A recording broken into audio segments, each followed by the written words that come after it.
RSS বিদেশি শক্তির বিরুদ্ধে লড়াই করেছে। কংগ্রেস এবং সিপিআইএম এর সমালোচনা করে এমনটাই দাবি করলেন প্রদেশ বিজেপির মুখপাত্র নব্যেন্দু ভট্টাচার্য।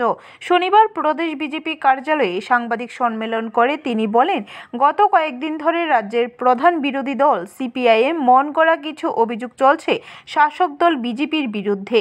পাশাপাশি বিরোধী দল সিপিআইএম এর সহযোগী কংগ্রেস সংবিধান সংক্রান্ত বিষয়কে সামনে রেখে দলীয় স্বার্থে ও পরিবারের স্বার্থে দেশের মানুষকে বিভ্রান্ত করেছিল এবং তারা শুধু বিভ্রান্তই করেনি, ক্ষমতার অপপ্রয়োগ করেছে। পাশাপাশি শাসক দলের সংবিধানের প্রতি যে গর্ববোধ ও আস্থা রয়েছে তা বিকৃত করছে কংগ্রেস। তিনি আরও বলেন, দেশে যখন বিভিন্ন সংকট এসেছে তখন রাষ্ট্রীয় স্বয়ংসেবক সংঘ গুরুত্বপূর্ণ ভূমিকা গ্রহণ নিয়েছে।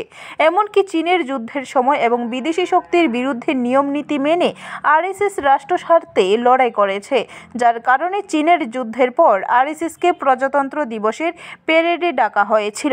পাশাপাশি যুদ্ধকালীন পরিস্থিতিতে সেনাবাহিনীকে সহযোগিতা করতে দ্রুত বিমানবন্দরও তৈরি করার জন্য এগিয়ে এসেছিল আরএসএস।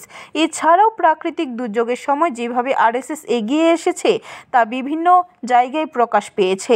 এগুলি নতুন করে বলার কোনো বিষয় নয়। অথচ ব্রিটিশদের কারা সহযোগী ছিল এবং দেশ ভাগ করে ক্ষমতা দখল করার চেষ্টা করেছে তা প্রকাশ্যে আসছে।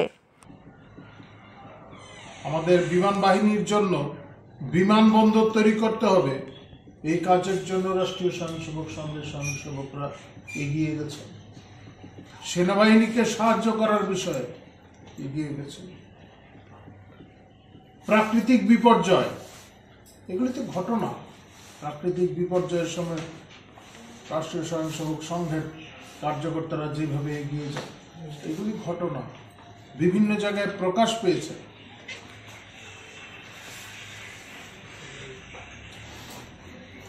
এগুলি নতুন করে বলার আর কিছু বিষয় না। ব্রিটিশদের কারা সহযোগী ছিল,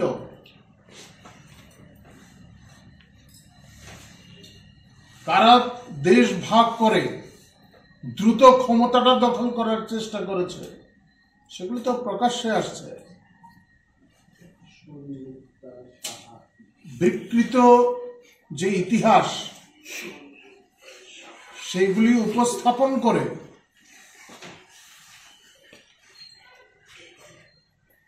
দেশবাসীকে বিভ্রান্ত করার চেষ্টা হয়েছে।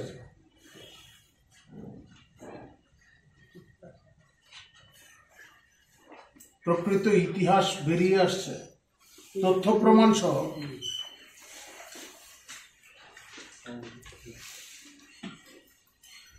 রাষ্ট্রীয় স্বয়ংসেবক সংঘের প্রত্যেকটা স্বয়ংসেবক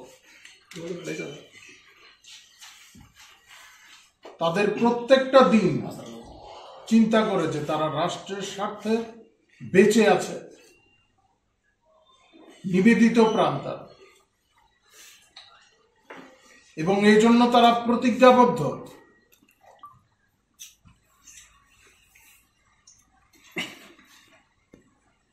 ব্যুরো রিপোর্ট, খবর ত্রিপুরা।